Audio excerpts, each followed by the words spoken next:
ইংৰাজী জানিবলৈ হলে আমাক অসমীয়াৰ কিছুমান সৰু সৰু শব্দৰ অৰ্থবিলাক ইংৰাজীত জানিব লাগিব। ইংৰাজী মিনিংটো কি হয় এইটো বুজিব লাগিব, জানিব লাগিব। তেতিয়া আমি সৰু সৰু শব্দয়েদি সৰু সৰু কিছুমান বাক্য গঠন কৰিব পাৰি উইথাউট গ্ৰামাৰ। দৈনন্দিন জীৱনত আমি বহুত সৰু সৰু বাক্য ইউজ কৰোঁ, সেইবিলাক আমি অতি সহজতে লিখিব পাৰিম বা ক'ব পাৰিম। যিসকলে ইংৰাজীত একেবাৰে দুৰ্বল সেইসকলৰ কাৰণে মই ভিডিঅ'টো লৈ আহিছোঁ। যদি ভিডিঅ'টো শেষলৈকে চাই থকা নিশ্চয় কিবা এটা শিকিব পাৰিবা আৰু ইংৰাজীটো লাহে লাহে সহজ হৈ আহিব। দেখা, আমি ইংৰাজী ক'বলৈ হ'লে বা ইংৰাজী শিকিবলৈ হ'লে আমাক অসমীয়া শব্দৰ কিছুমান অৰ্থ ইংৰাজীত কি হয় সেইবিলাক জানিব লাগিব। ডেট মিনছ মুখস্থ কৰিব লাগিব। তেতিয়াহে আমি ইংৰাজীটো শিকিব পাৰিম বা ক'ব পাৰিম যে গ্ৰামাৰ নজনাকৈ। প্ৰথমতে আমি গ্ৰামাৰ নজনাকৈয়ে সৰু সৰু বাক্য কিছুমান আমি গঠন কৰা, ডেট মিনছ কেনেকৈ ক'ব লাগে তাক জানি লওঁ।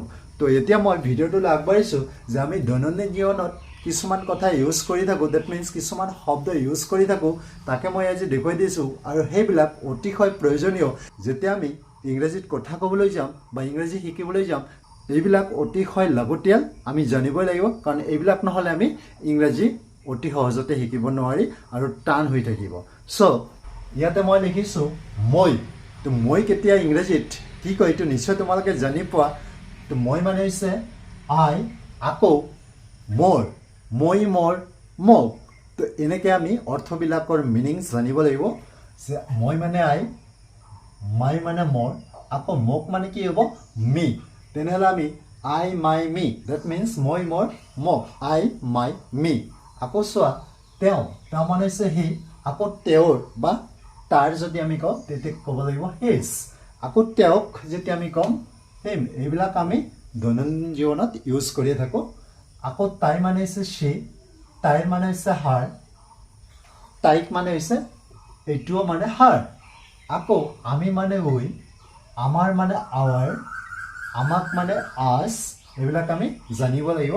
সিহঁত মানে হৈছে দে, সিহঁতৰ মানে হৈছে দিয়াৰ, সিহঁতক মানে হৈছে দেম। এইবিলাক খুব কমন ৱাৰ্ড হয়, তো আমি এইবিলাক জানিব লাগিব। এতিয়া লক্ষ্য কৰা ইয়াতে মই লিখিছোঁ তুমি, তই, আপুনি, তোমাক, আপোনাক। এই প্ৰতিটো অসমীয়াৰ ইংৰাজী যিটো মিনিং হয় সেইটো এটা দিয়ে বুজায়, সেইটো হৈছে ইউ। এই ইউৱে দিয়ে আমি এই আটাইকেইটাকে বুজাওঁ, আপোনাক, তোমাক, তই, তুমি। ডেট মিনছ এটা ৱাৰ্ডে দি আমি অসমীয়াত বহুতকেইটা অৰ্থ বুজি পাওঁ। তাৰপিছত লিখিছোঁ তোমাৰ, তোৰ, আপোনাৰ। ডেট মিনছ এইটো ইংৰাজীত এটা ৱাৰ্ডে দি আমি বুজিব পাৰোঁ ইউৰ। ইউৰ মানে আমি এইবিলাক জানি পাওঁ। এতিয়া মই এই ৱাৰ্ডবিলাকেদি কেনেকৈ সহজতে বাক্য গঠন কৰিব পাৰি আৰু সেইবিলাক আমি দৈনন্দিন জীৱনত প্ৰায় ইউজ কৰিয়ে থাকোঁ, তাক মই সহজতে বুজাই দিছোঁ যে গ্ৰামাৰ নজনাই। ছাপ'জ ধৰি লোৱা গ্ৰামাৰ নাজানাই। এতিয়া সৰু সৰু কিছুমান চেণ্টেঞ্চ আছে যিবোৰ আমি অতি সহজতে ক'ব পাৰিম বা বুজিব পাৰিম বা লিখিব পাৰিম। ইয়াতে চোৱা, মই ইয়াতে কেইটামান শব্দ লিখিছোঁ। ইয়াতে লক্ষ্য কৰা গিভ। ডেট মিনছ গিভ মানে হৈছে দিয়া। গিভৰ অসমীয়া শব্দ অৰ্থটো হৈছে দিয়া। গিভ মানে দিয়া। আকৌ টেল, TELL, টেল। গিভ মানে দিয়া, ছাপ'জ কিবা এটা বস্তু দিয়া, কোনোবাক দিয়া কিবা এটা বস্তু দিয়া। আকৌ টেল মানে হৈছে কোৱা। কোৱা মানে হৈছে ধৰা কথা কোৱা, কথা কোৱা। আকৌ আক্স, আক্স মানে হৈছে সোধা, আক্স মানে হৈছে সোধা। ডেট মিনছ কিবা এটা সোধা, প্ৰশ্ন সোধা। এনেকুৱা অৰ্থত আমি এইবিলাক কথা ইউজ কৰি থাকোঁ। এতিয়া তোমালোকে লক্ষ্য কৰা ইয়াত মই এই তিনিটা শব্দ দি বহুতো চেণ্টেঞ্চ গঠন কৰিব পাৰি। কেনেকৈ গঠন কৰিম জাষ্ট তোমালোকে ইয়াত লক্ষ্য কৰা, নিশ্চয় বুজিব পাৰিবা। আৰু এইবিলাক আমি সদায় ইউজ কৰি থাকোঁ, দৈনন্দিন জীৱনত এইবিলাক আমাৰ প্ৰায় ইউজ হৈয়ে থাকে। আমি অতি সহজতে এইবিলাক লিখিব পাৰিম। ইয়াতে লক্ষ্য কৰা, মই ইয়াতে লিখিছোঁ গিভ।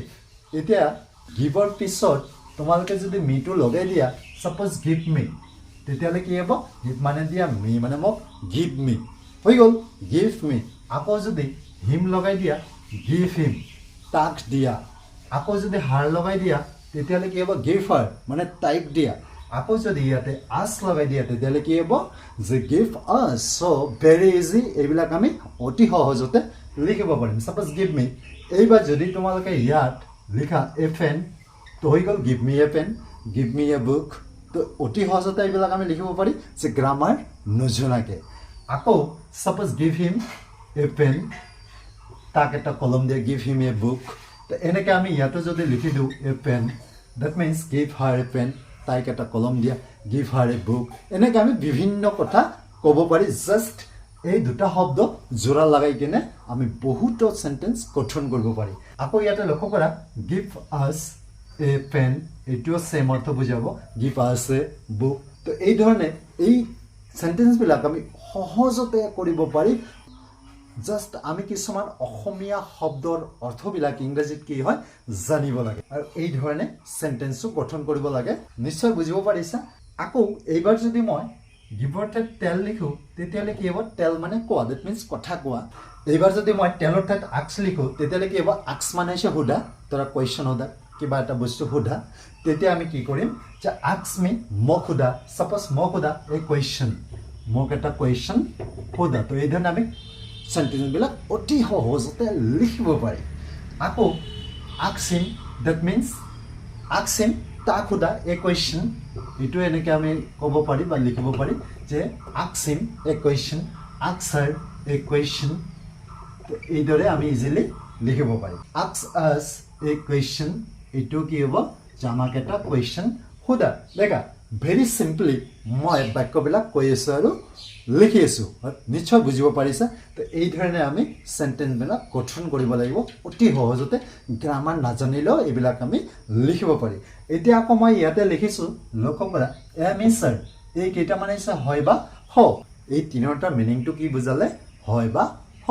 ইয়াতে লক্ষ্য কৰা, মই যদি ইয়াত আই লিখোঁ, তাৰপিছত যদি এম লিখোঁ, তেতিয়াহ'লে কি বুজালে? যে মই হওঁ, মই হওঁ। এইবাৰ মই হওঁ, কি হওঁ? ছাপ'জ ইয়াতে লেখা যে এ ষ্টুডেণ্ট। দেখা, ভেৰি ইজি, আমি চেণ্টেন্স এটা বনাই দিলোঁ।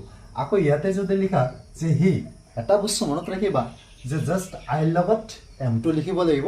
আকৌ হি, চি এইবিলাকৰ লগত যিকোনো নাম হ'লে আমি ইজ দিব লাগিব। হি ইজ, তেওঁ হয়, যে তেওঁ হয়, কি হয়। এইবাৰ যদি লিখোঁ ইয়াত হি ইজ মাই ব্ৰাদাৰ, দেখা এইবিলাক ইজিলি আমি লিখিব পাৰি বা ক'ব পাৰি। হি ইজ মাই ব্ৰাদাৰ, তেওঁ মোৰ ভাই। He is my uncle. এনেকুৱা আমি বহুতো চেণ্টেন্স গঠন কৰিব পাৰি। এইবিলাক আমি ইউজ কৰিয়ে থাকোঁ। নিশ্চয় বুজিব পাৰিছা। আকৌ মই যদি ইয়াত লিখোঁ উই, উই, উই হ'লে আৰ দিব লাগিব, কাৰণ উই বহুত বুজাইছেতো, সেইকাৰণে আৰ দিব লাগিব। এটা বস্তু মনত ৰাখিবা, আইৰ লগতে এম হ'ব, হি চি এইবিলাক যদি হয় নাম হ'লে ইজ হ'ব, আকৌ উইৰ লগত আৰ দিব লাগিব। তো উই আৰ, উই আৰ। এইবাৰ আমি ইয়াতে কি লিখিম? যে আমি হওঁ, উই আৰ, দ্যাট মিনছ আমি হওঁ, কি হওঁ? যদি লিখোঁ উই আৰ প্লেয়াৰ্ছ, তো নিশ্চয় বুজিব পাৰিছা। যে এই ধৰণে আমি বহুতো চেণ্টেন্স গঠন কৰিব পাৰি। জাষ্ট অসমীয়া শব্দৰ অৰ্থবিলাক আমি ইংৰাজীত বুজিব লাগে। আকৌ সেইবিলাক কেনেকৈ গঠন কৰিব লাগে ভেৰি ইজিলি আমি চেণ্টেন্সবিলাক ক'ব পাৰোঁ।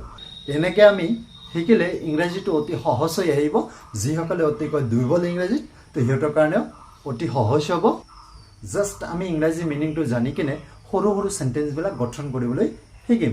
তাৰপিছত আমি গ্ৰামাৰৰ পিনে আগবাঢ়িম, কাৰণ গ্ৰামাৰ নজনাকৈ আমি ইংৰাজী ভালকৈ শিকিব নোৱাৰিম। কাৰণ কিছুমান চেণ্টেন্স আছে, কিছুমান বাক্য আছে যে উইথাউট গ্ৰামাৰ আমি কৰিব নোৱাৰিম। তো আজিলৈ ভিডিঅ'টো ইমান দীঘলীয়া নকৰোঁ, ভিডিঅ'টো মই ইয়াতে সামৰি মাৰিম। তো মই আকৌ কৈ দিছোঁ যে অসমীয়া শব্দবিলাকৰ ইংৰাজী মিনিং আমি জানিব লাগিব। At first that means ward stock আমি জানিব লাগিব, তেতিয়াহে আমি ইংৰাজীত আগবাঢ়িব পাৰিম। চ' আকৌ লগ পাম নেক্সট এটা ভিডিঅ'ৰ সৈতে। যদি ভিডিঅ'টো দেখি অলপ হ'লেও কিবা ইংৰাজীত নলেজ আহিছে, অলপ হ'লেও কিবা শিকিব পাৰিছা, তেতিয়াহ'লে লাইক এটা কৰি দিয়া, তোমাৰ বন্ধু বান্ধৱীলৈ ভিডিঅ'টো শ্বেয়াৰ কৰি দিয়া। আকৌ যিসকলে ছাবস্ক্ৰাইব কৰা নাই, এতিয়া ছাবস্ক্ৰাইব কৰি লোৱা।